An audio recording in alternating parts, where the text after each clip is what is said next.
Leading our bulletin this hour, power cuts are causing everyone a headache. Lives have been thrown into disarray and businesses have lost money. Hundreds of villages in Limpopo are also bearing the brunt of rolling blackouts. Every time there's a power cut, boreholes relying on electricity stop functioning, which leaves residents without water. The country is currently on stage 5 blackouts, but Eskom says it's taking action to alleviate the situation.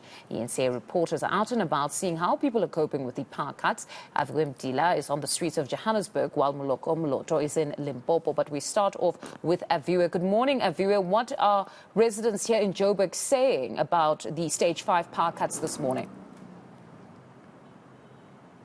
It is terrible, Mfundo. Some of the sentiments that you'll get on the ground here, but you'll get a lot of complaints coming from the North Riding area. That's because load shedding here take about 6 or so hours in certain areas. And just to get an update on what the cause of this is exactly, I'm actually joined by one of the councillors of North Riding. That's Devin Steenkamp. Thank you for joining us at eNCA. And we've been hearing a lot of complaints around Johannesburg, the majority coming from North Riding around the 6-hour spates of load shedding. Maybe give us into more details what's behind this.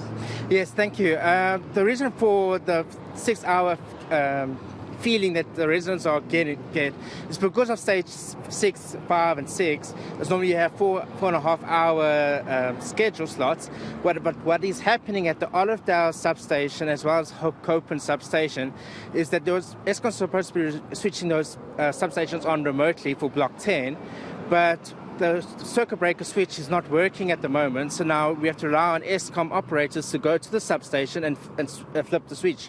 But Eskom is not having standby staff to be there at the station when the load shedding schedule slots is. So we always have to keep chasing Eskom to say, various councils, we keep chasing them to say, please send operators to switch. So then it takes them an hour and a half usually to switch on the substations. Okay, just to get this right, you're telling me that it's only because there are no Eskom employees on standby to switch the lights back on after the 4.5 hour spates. That gives another hour and a half before it's actually done.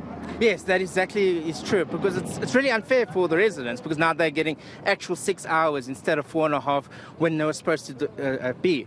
But there was an incident as well that once Eskom did switch on the power, there was, of course, a power surge and, of course, an overloading trip for Belair's Park, which is under North Riding, where now they had more of a prolonged outage because even though all the rest of Block 10 was restored, they weren't restored. So then now it became a city power issue. But luckily the depot was quite responsive on that, and they went to the ring main unit and they realized it was an overload trip, and they did was also a burnt cable on the fault. They quickly fixed that and got the power restored. But it did create more of a longer power outage. I would say about 12 to 15 hours after that. Councillor, I want to talk about then, you talk about 15 hours without lights, the ordinary 6 hours without lights, the burden it has on businesses around here. What are they telling you?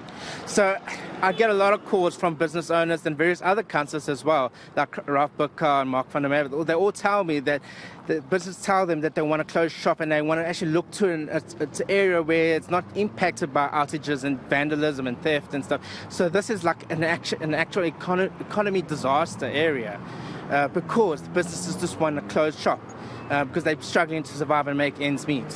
And as we have no clear direction when this stage 5 load shedding will come to an end, what do you see happening and the impact of it around North Riding?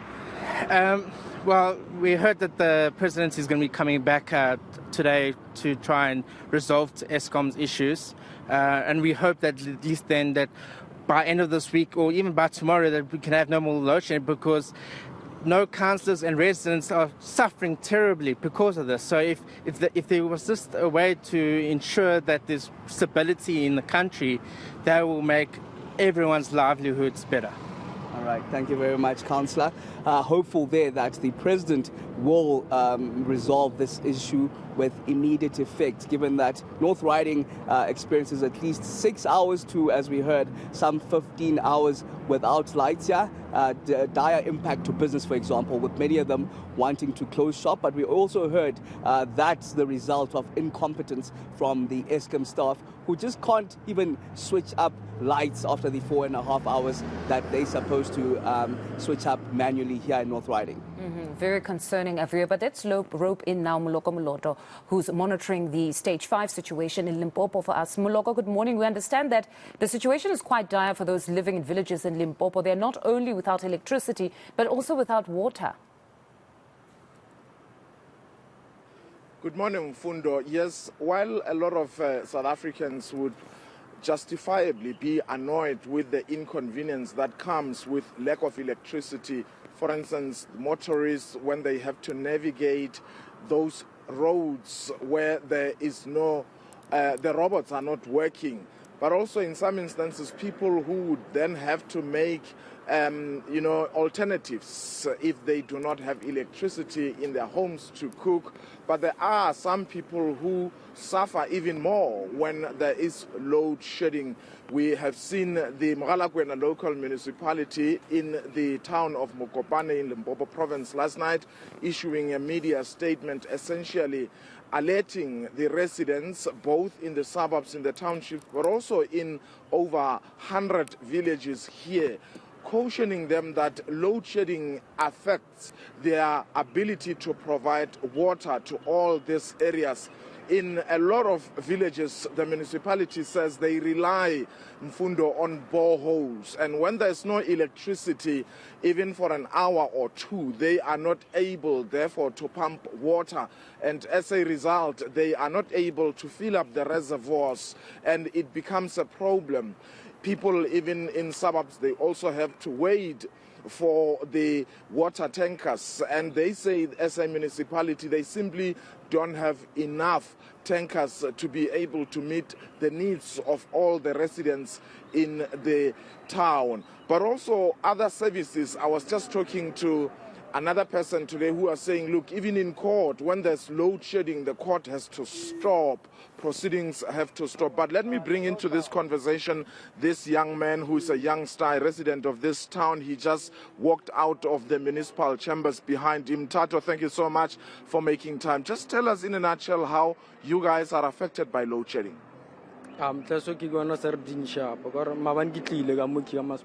Ke tlo connecta license ba ke kra bana ba mtlaso chabile ba re ke boe mamotla mamtlha kwana ke tla forogo and mtlaso ke kwana sa re dinsha ba o tso tšala ka metsi ne re tla sekolong ra sokola se njere emele pelodi o boe pele no tša ma 6 hours ka moka o chabile ke o shiwe le motho le montshare fela ba le go khopela re batho ba masepala ka moka le no bolelana mtlase re le lokisheng ka moka ka ra yar o re philisha bima moki.